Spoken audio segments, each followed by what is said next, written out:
Жүргізу сабағындамыз. Кеңесары көше, бір бағыттық көше. Қазір бағдаршамнан оңға кететін боламыз. Оқушымыз автокөлік тізгінінде Фируза ханым. Және де бұл жерде жалғыз Фируза ханымға емес, кез келген жаңадан жүргізушілерге ақпарат. Мысалға, сіз қазір осы бағдаршамнан оңға бұрылатын болсаңыз, сіз өз оңға поворотнигіңізді, яғни қашан көрсету керексіз? Мынау двордың поворотын өтіп кеткеннен кейін көрсетеміз.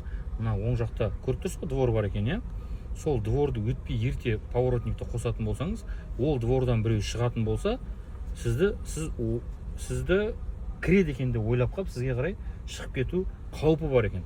Сол себептен басқа жүргізушілерді шатастырмас үшін, достар, поворотниктарыңызды поворотты өткеннен кейін ғана қосуларыңызды сұраймыз. Енді алдымыздағы автокөлікке келсек, ол дворға бұрылатын шығар деген ойдамын. Дворға бұрылмаса, онда білмейді деген сөз, бұл жерде двор бар екен. Накат жібереміз, асықпаймыз, мінекей. Мына жерде двор тұр. Мына домға қарай кіретін. Қосыңыз поворотнигіңізді енді. Сосын комментарийға, достар, жазып кетіңіздер. Поворотникті жалпы поворотқа қанша метр қалғанда немесе қай жерден қосқан дұрыс деп. Сізге де сол сұрақты қойып жіберейін ба, поворотник қашан қосады деп? Қоймай-ақ қойын ба? Қоймайын. Камераны өшірген соң қоямын ол сұрақты. Уайымдамаңыз сізге.